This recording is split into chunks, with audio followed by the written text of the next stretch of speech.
Hi students, good morning all of you. How are you? In this video, in last video we were discussing present, past and future. इस video के अंदर हम दोबारा से उसी चीज़ को रिपीटेशन करने जा रहे हैं with sentences. How to make sentences. अब इस वीडियो में हम जो यूज करने जा रहे हैं उस सेंटेंस का यूज करने जा रहे हैं how to frame the sentences. Last time जब मैंने लास्ट वीडियो जब रिकॉर्ड की थी तो उसमें ये बताया था कि इज एम आर को, वॉज वर्क को, डू डज को किस तरह से यूज करना है. तो इसी तरह से मैं अब आपको बताने जा रहा हूँ. सबसे पहले मैं अपने जो स्टार्ट करूँगा प्रेजेंट से स्टार्ट करूँगा. जैसे सबसे पहले मैं आपको बताऊंगा सबसे पहले इज, फिर उसके बाद एम और आर. इन तीन चीज का डिस्कशन हम आज की वीडियो में करेंगे. छोटे छोटे सेंटेंसेस बनाएंगे. एक एक सेंटेंसेस आपको क्लियरली समझाया जाएगा जिससे आपकी जो अंडरस्टैंडिंग और अच्छी हो सके, जो इससे आपकी इंग्लिश है वो और अच्छी इम्प्रूव हो सके.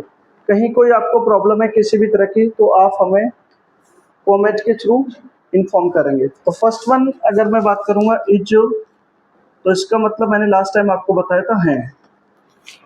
नेक्स्ट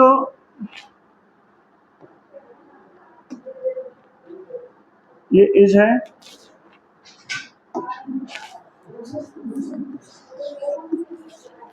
ये हूं है और ये हो है. अब मैं इन तीनों का यूज करके एक सेंटेंस बनाऊंगा. सबसे पहले इज का यूज करूंगा. इज का यूज कैसे होता है मैं अब आपको बता रहा हूँ. सबसे पहले जैसे मैंने कोई भी सेंटेंस लिखा, वह है घर पर है. Okay, this is my sentence in Hindi. ये मेरा सेंटेंस हिंदी में है. अब मैं सेंटेंस को इंग्लिश में फ्रेम करूंगा. सबसे पहले first of all we have to look at the sentence. We have to check sentence is present, past और future. Okay, how to check the sentence? I will let you know about this in this video. First of all, we have to go at the end of the sentence. As soon as we go at the end of sentence, we will come to know about the sentence. Sentence is present, past or future. अगर मैं बात करूंगा, जब मैं last time आपको video में बता रहा था तो मैंने कहा था जिस सेंटेंस के अंदर अंदर लास्ट में है हूँ आता है वो प्रेजेंट की कैटेगरी में आता है. तो अगर आप देखेंगे तो इस सेंटेंस के अंदर है, तो है का मतलब प्रेजेंट होता है. तो इसका मतलब ये सेंटेंस आपका प्रेजेंट हुआ. प्रेजेंट का ये नॉन एक्शन है. अब let me tell you about the non action. There are two type of sentences, action sentences and non action sentences. Action sentences are those sentences in which subject is doing any work. If I say he is playing, playing is the action. If I say they are getting ready, getting ready is the action. If in the next sentence if I say he is driving a car, in this sentence he is driving a car mean he is doing something. Let's talk about the non action.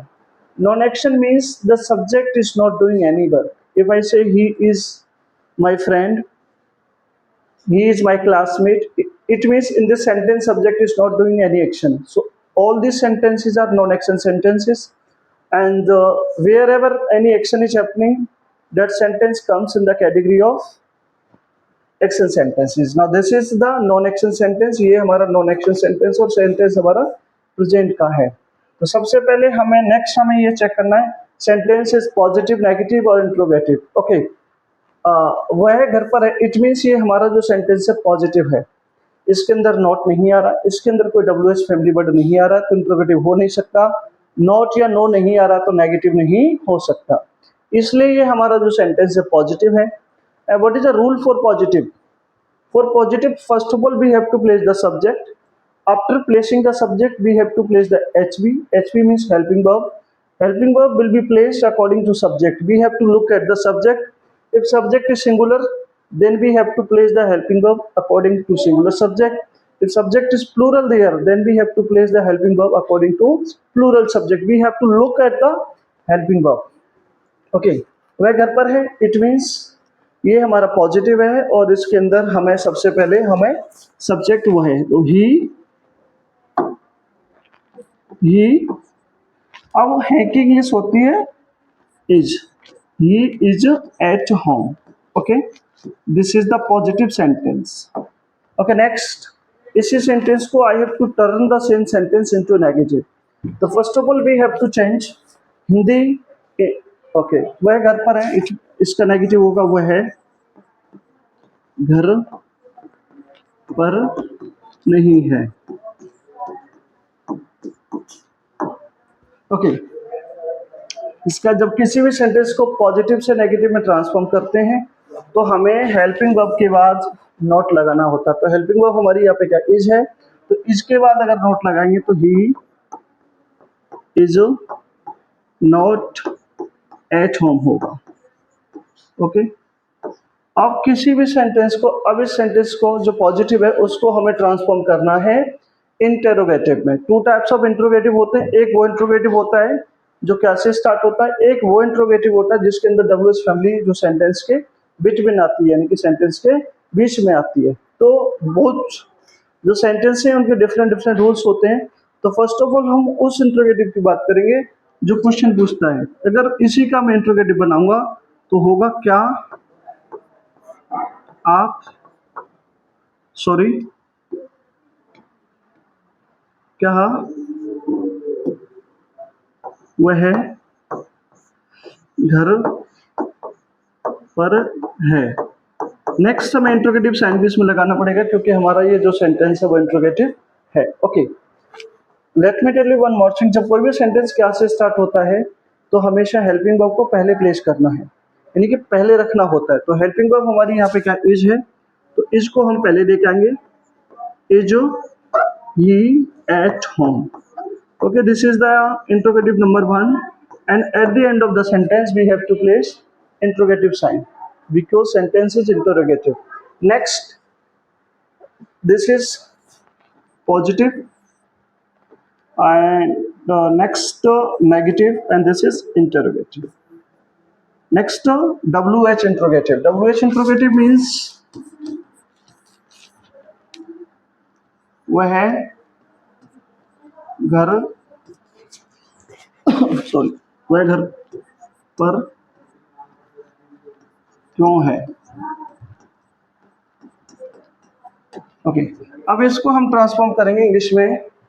तो जब किसी भी sentence के अंदर कोई भी W S family word, W S family means when, where, what, how much, how many, however, all these are W S family word होते हैं. हाउएवर कई बार कंजक्शन का भी काम करता है और डब्ल्यू एस फैमिली का भी काम करता है. तो वह घर पर क्यों है, तो सबसे पहले हमें यहाँ पे क्यों की इंग्लिश को लगाना होगा. तो क्योंकि इंग्लिश है why is he at home. Okay, ये हमारा हो गया interrogative number 2, W H interrogative जिसे हम बोलते हैं. अब नेक्स्ट वन बात करेंगे इंटेरोगेटिव प्लस नेगेटिव. इसका हो जो होगा क्या वह घर पर नहीं है. अब in this sentence listen to me carefully, let me tell you one more thing. ये जो सेंटेंस है हमारा क्या वह घर पर नहीं है, ये सेंटेंस हमारा इंट्रोगेटिव प्लस नेगेटिव है. इंट्रोगेटिव क्यों हुआ, क्योंकि यहाँ पे क्वेश्चन पूछा जा रहा है तो इंट्रोगेटिव हुआ, और इस सेंटेंस के अंदर नॉट आ रहा है तो इसलिए सेंटेंस आपका नेगेटिव हो गया. तो दोनों को मिलाते तो इंट्रोगेटिव प्लस नेगेटिव हो जाता है. जब कोई भी सेंटेंस क्या से स्टार्ट होता है तो हेल्पिंग वर्ब को पहले लगाना है. तो अब हम एक नया रूल भी है, हेल्पिंग वर्ब के साथ ही नॉट को कनेक्ट कर देंगे जिससे हमारा सेंटेंस थोड़ा सा अच्छा लगेगा. तो सेंटेंस बनाने का जो है, isn't he at home, isn't he at home. Okay, this is our interrogative plus negative, isn't he at home. Next, मैं इसका बनाऊंगा नेक्स्ट एंड लास्ट सेंटेंस जो कि W H interrogative plus negative होगा. वह है घर पर क्यों नहीं है. Okay, so next one, let me tell you why isn't he at home? Why isn't he at home? Why isn't he at home? Okay, these are the sentences which I have written on the board. You can see from the board. If there is any doubt with any sentence, you can discuss the doubt with me through comment, or you can tell me about your doubt so I can clear your doubt. If you have any kind of hesitation to put up the question, you can overcome the hesitation by putting the questions. Okay, next sentence. Have you understood all these? अब इसको समझने के बाद मैं 2 से 3 sentence आपको दूंगा और आपको खुद से बनाने होंगे। मैं आपकी हेल्प भी करूंगा सेंटेंस को बनाने में, किस तरह से सेंटेंस आपको बनाने हैं, किस तरह से सेंटेंस का फॉर्मेशन रहेगा, कहाँ पे किस तरह से कौन सी हेल्पिंग वर्ब लगानी है, ये all these things I will discuss with you okay in the video. Next let me tell you one more thing. एक सेंटेंस में और लिखता हूँ। If I write the sentence, if I give you the sentence, वह मेरा दोस्त है, तो फर्स्ट ऑफ ऑल वह मेरा दोस्त है, ये भी सेंटेंस आपका प्रेजेंट हुआ, ये सेंटेंस प्रेजेंट है और ये सेंटेंस भी आपका नॉन एक्शन है। नॉन एक्शन का मतलब होता है जहाँ पे हमारा सब्जेक्ट कोई भी एक्टिविटी नहीं कर रहा है या कोई भी एक्शन नहीं हो रहा है। It's okay. तो वह घर पर सॉरी वह मेरा दोस्त है, तो इसकी जो इंग्लिश होगी ही इज माई फ्रेंड। जब हम इसका नेगेटिव करेंगे वह घर पर वह मेरा दोस्त नहीं, तो he is not my friend. Next one अगर हम इसका इंट्रोगेटिव करेंगे, क्या वह मेरा दोस्त है, तो इज ही माई फ्रेंड। अगर नेक्स्ट वन की बात करेंगे नंबर 4, वह मेरा दोस्त क्यों है, तो why is he my friend. Next one की बात करेंगे, क्या वह मेरा दोस्त नहीं है, तो isn't he my friend. Next one की हम बात करेंगे, वह मेरा दोस्त क्यों नहीं, तो why isn't he my friend. Okay, in the similar way if I give you another sentence by changing the subject, I am giving you one more sentence by changing the subject here. तुम बीमार हो, मेरा sentence बोले तुम बीमार हो। तुम को इंग्लिश में हम आप बोलते हैं और आपका मतलब यू होता है, और यू के साथ प्रेजेंट में आर आता है और ठीक है। तो और बीमार को इल बोलते हैं, ILL, ठीक है। सिक भी बोला जाता है। तो आप यहाँ पे इल का यूज कर सकते हैं, इल का यूज करके आप सेंटेंस बना सकते हैं। इस सेंटेंस को आप बनाएंगे और मैं चेक करूंगा थोड़ी सी देर बाद कितनी देर में आप ये सेंटेंस बनाते हो। अगर आप ये सेंटेंस नहीं बना पाते तो मैं एक बार दोबारा से आपको यहाँ पे बोर्ड पर प्रैक्टिस करा देता हूँ, ठीक है। अभी मैं प्रैक्टिस करा रहा हूँ आपको, इसको इरेज कर रहा हूँ। After erasing this I will write the same sentence which I have spoken to you. I will write the sentence on the board. Okay, through this you will get to know about the basic structure. इन सब से आपको basic structure clear हो जाएगी, चीज़ें आपके mind में clear हो जाएंगी। हम चीज़ों को डिस्कस करेंगे यहाँ पे।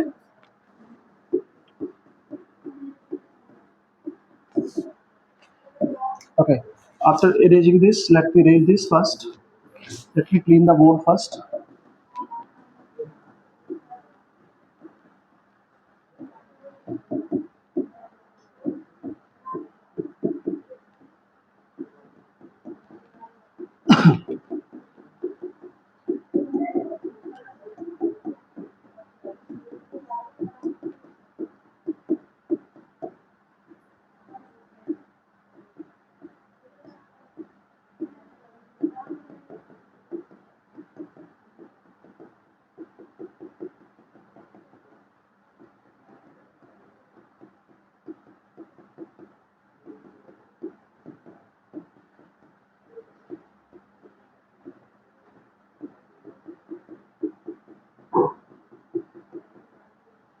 Okay, I am writing the sentence on the board first.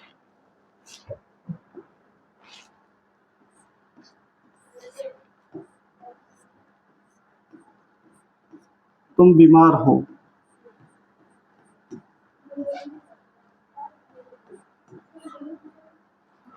Okay.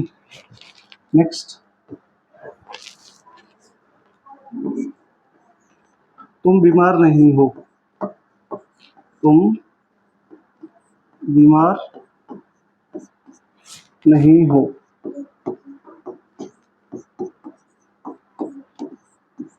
Next, number 3, interrogative, क्या तुम बीमार हो? ये दिस इज हमारा इंट्रोगेटिव, ये हमारा इंट्रोगेटिव सेंटेंस है। नेक्स्ट वन, WH, तुम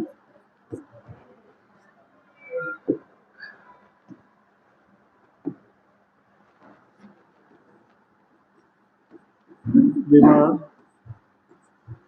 क्यों हो?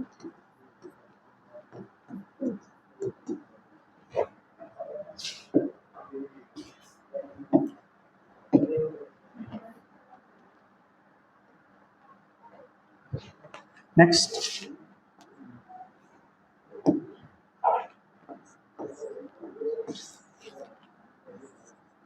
क्या तुम बीमार नहीं हो? नहीं हो, ओके। नेक्स्ट वन,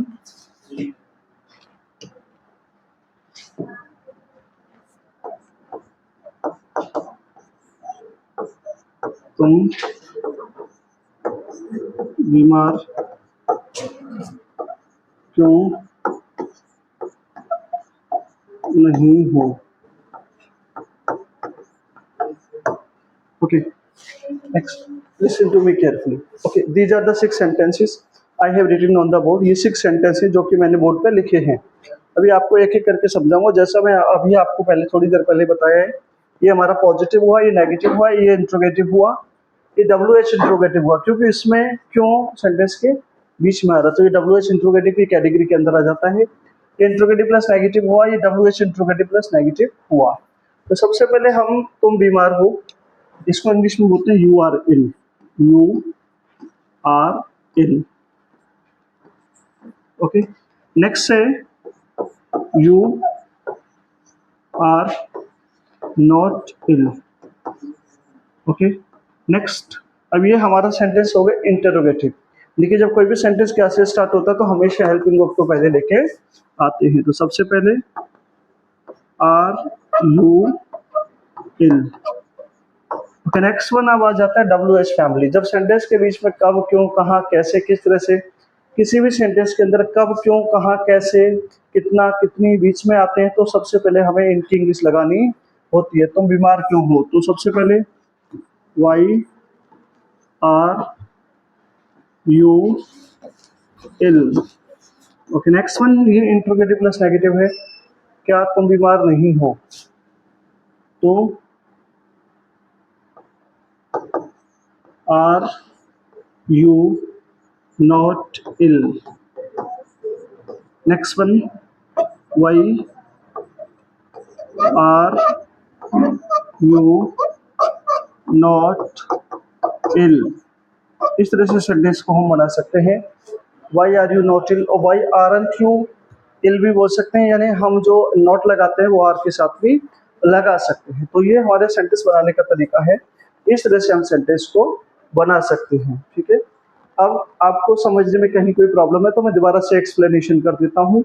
जैसे मैंने सेंटेंस बोला तुम बीमार हो, तो तुम को इंग्लिश में यू बोलते हो, यू के साथ आर आता है, क्योंकि यू को प्लूरल की कैटेगरी में माना जाता है। तो यू आर इल हो गया। नेक्स्ट, तुम बीमार नहीं हो, तो यू आर नॉट इल आएगा। क्या तुम बीमार हो, तो यानी कि ये सेंटेंस हमारा क्या से स्टार्ट हुआ और क्या से स्टार्ट हुआ, तो हेल्पिंग वर्ब को हमें पहले रखना पड़ेगा। तो आर यू इल आएगा। नेक्स्ट, वाई आर यू इल, यानी कि WH फैमिली क्यों बीच में आया, तो क्यों की इंग्लिश हमें पहले लगानी पड़ेगी, तो इस तरह से हम इसको रख देंगे, ठीक है।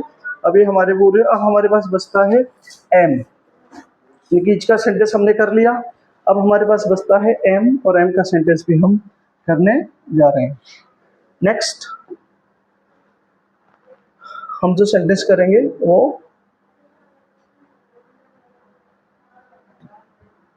अब हमारे पास सेंटेंस आएगा, फर्स्ट वन पॉजिटिव,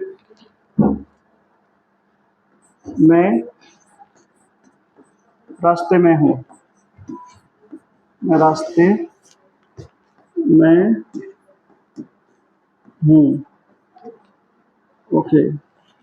इसका सेंटेंस होगा आई आई बोलते हैं और आई के साथ हमेशा एम लगता है प्रेजेंट में।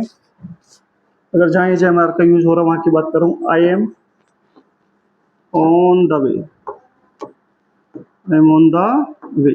ठीक है, नेक्स्ट इसका बनेगा मैं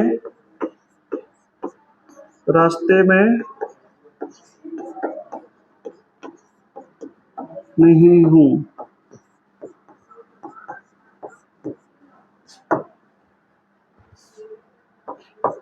आई एम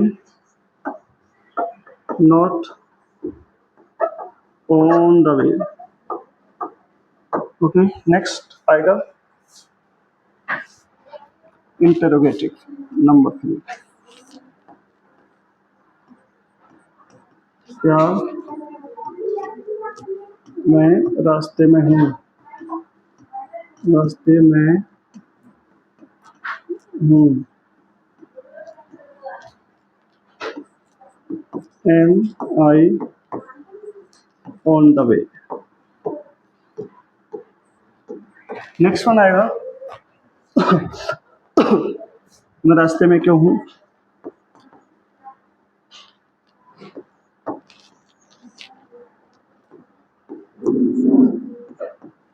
मैं रास्ते में क्यों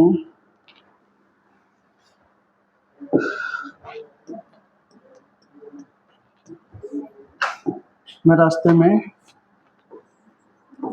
क्यों हूँ?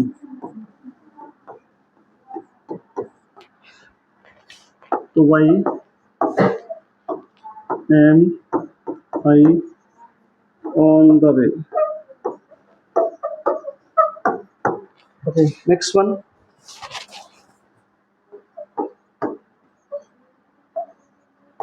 क्या मैं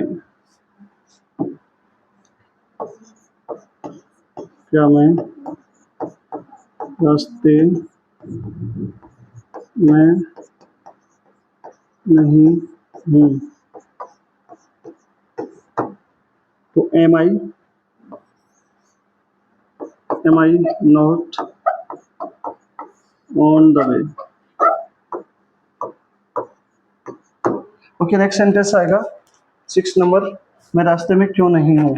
तो why am I not on the way आएगा। इस तरह से हमारा एज एम आर का जो यूज है वो खत्म हो गया है। इन द नेक्स्ट वीडियो अभी इनको और मैं डिटेल में बताऊंगा। तब तक के लिए थैंक यू सो मच।